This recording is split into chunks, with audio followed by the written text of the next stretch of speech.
राम प्रणव ते प्राण तुम्हारे, तुम रघुपति प्रणव ते प्यारे। विदु विष चवै चवै हिम आगी, होहि बारी चर बारी बिरागी। भय ज्ञान बरु मिटई न मोहु, तुम राम ही प्रतिकूल न हो। मत तुम्हारे यह जो जग कहि, सो सपने सुख सुगति न लयहि। अस कही मात भरत ही लाए, थन पे सबहि नयन जल छाए। करत बिलात बहुत एहि भांति, बैठहि बीत गई सब राति। वामदेव वशिष्ठ तब आए, सचिव महाजन सकल बुलाए। मुनि बहु भांति भरत उपदेसे, कही परमारथ वचन सुदेसे। तात हृदय धीरज धरहु, करहु जो अवसर आज। उठे भरत गुरु वचन सुनी, कारण कयहु सब साज। श्री राम तुम्हारे प्राणों से भी बढ़कर प्राण प्रिय हैं, और तुम भी श्री रघुनाथ को प्राणों से भी अधिक प्यारे हो।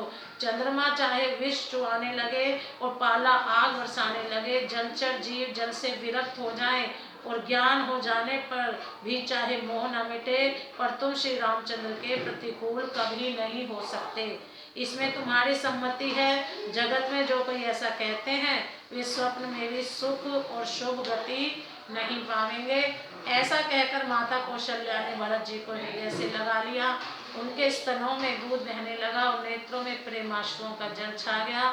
इस प्रकार बहुत विलाप करते हुए सारी रात बैठे ही बैठे बीत गई। तब वामदेव जी और वशिष्ठ जी आए। उन्होंने सब मंत्रियों तथा महाजनों को बुलाया। फिर मुनि वशिष्ठ जी ने परमार्थ के सुंदर समयानुकूल वचन कहकर बहुत प्रकार से भरत जी को उपदेश दिया। वशिष्ठ जी ने कहा, हे तात, हृदय में धीरज धरो और आज जिस कार्य करने का अवसर है उसे करो। गुरु जी के वचन सुनकर भरत जी उठे और उन्होंने सब तैयारी करने के लिए कहा। नृप तनु वेद विदित अनवावा, परम विचित्र विमान बनावा। गई पद भरत मात सब राखी, रही राहनि दर्शन अभिलाषी। चंदन अगर भार बहु आए, अमित अनायक सुगंध सुहाए। सरजो तीर रचि चिता बनाई, जन सुरपुर सोपान सुहाई। ए विधि दाह क्रिया सब कीनी, विधिवत नाहि तिलांजल देनी। सोधि सुमृति सब वेद पुराना, कीन भरत दस गात विधाना। तै जस मुन बर आय सुदीना, तै तस सहस भांति सब कीना। भय विशोध दिए सब दाना, धेनु बाज गज वाहन नाना। सिंहासन भूषण बसन, अन्न धरन धन धाम। दिए भरत लहि भूमि सुर, भे परिपूर्ण काम। वेदों में बताई हुई विधि से राजा की देह को स्नान कराया गया और परम विचित्र विमान बनाया गया।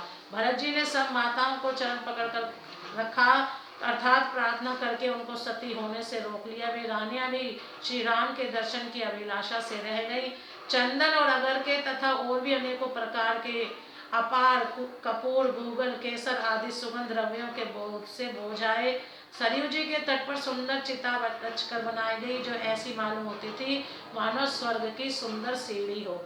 इस प्रकार सब दाह क्रिया की गई और सबने विधि पूर्वक स्नान करके तिलांजलि दी। फिर वेद स्मृति और पुराण का सबका मत निश्चय करके उसके अनुसार भरत जी ने पिता का 10 गात्र विधान 10 दिनों के कृत्य किया। मुनि श्रेष्ठ वशिष्ठ जी ने जहाँ जैसी आज्ञा दी, वहाँ भरत जी ने सब ऐसा ही हजारों प्रकार से किया। शुद्ध हो जाने पर विधि पूर्वक सब दान दिए। गौएं तथा घोड़े आदि अनेक प्रकार की सवारियां, सिंहासन, गहने, कपड़े, अन्न, पृथ्वी, धन और मकान भरत जी ने दिए। भूदेव ब्राह्मण दान पाकर परिपूर्ण काम हो गए, अर्थात उनकी सारी मनोकामनाएं अच्छी तरह से पूरी हो गई। प्रेम से बोलो जय श्री राम।